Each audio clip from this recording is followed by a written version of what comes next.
And gold buyers, మీ కష్టాల్లో నమ్మకమైన మీ ఆత్మీయ నేస్తం.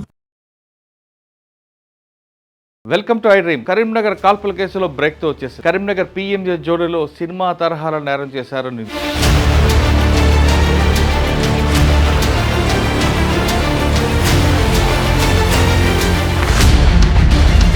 నిందితుడు జైల్లో ఉంటాడు, బయట ఉన్న వ్యక్తులు నేరం చేస్తారు. ఒకరికి తెలియకుండా నేరం చేయడమే దీని స్టైల్. సినిమా తరహాలో జరిగిన నేరంలో పోలీసులు 3 నిందితులను అరెస్ట్ చేశారు. నిందితుల నుంచి పిస్టల్స్, వెహికల్స్, భారీగా ఆభరణాలు స్వాధీనం చేసుకున్నారు.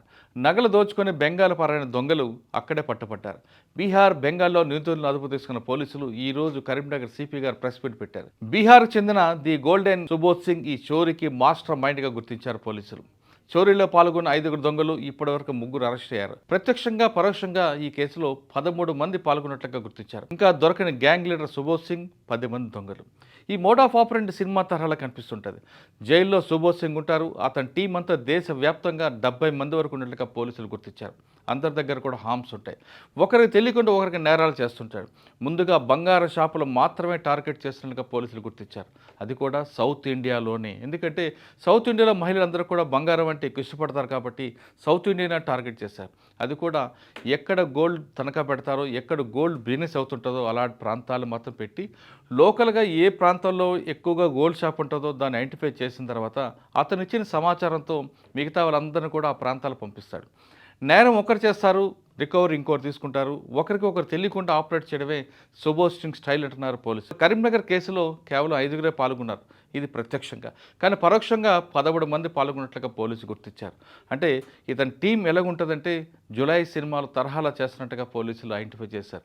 వీళ్ళందరూ కూడా ఇప్పుడు ఈ 70 మందిలో కేవలం 3 మాత్రం దొరికారు. మిగతా అంతా కూడా సౌత్ ఇండియాలో విస్తరించున్నారు. వాళ్ళు ఎప్పుడైనా, ఎక్కడైనా, ఏ రాష్ట్రంలో అయినా సరే, ఏ ప్రాంతంలో అయినా మరోసారి దొంగతనం చేయడానికి రెడీగా ఉంటారంటూ పోలీసులు ఐడెంటిఫై చేశారు. అయితే బీహార్ జైల్లో ఉన్న సుబోధ్ సింగ్ సిగ్నల్ ల్యాంప్ ద్వారా ఈ ప్లాన్ అంతా చేస్తున్నట్టుగా పోలీసులు గుర్తించారు. సిగ్నల్ ల్యాంప్లో ఎవరికి తెలియకుండా మాట్లాడుతుంటాడు. ఒకవేళ పోలీసులు పట్టుకున్న జైల్లో ఉన్నాను కాబట్టి నేనేం చేయలేని తప్పించుకోవడానికి అవకాశం ఉంటుంది. అంతేకాదు ఒకవేళ పోలీసులు వెళ్ళి ఎవరైనా అనుమానం తీసుకుంటే వాళ్ళ మీద, పోలీసుల మీద కేసులు వేయడం అనేది సుబోధ్ సింగ్ స్టైల్ అంటున్నారు పోలీసులు. అందుకే లీగల్గా దొరకకుండా పోలీసులు మాత్రం కష్టపడుతూ మిగతా పారిపోయే నిందితులందరికీ పట్టుకోవడానికి తీవ్ర ప్రయత్నాలు చేస్తున్నట్టుగా తెలుస్తుంది.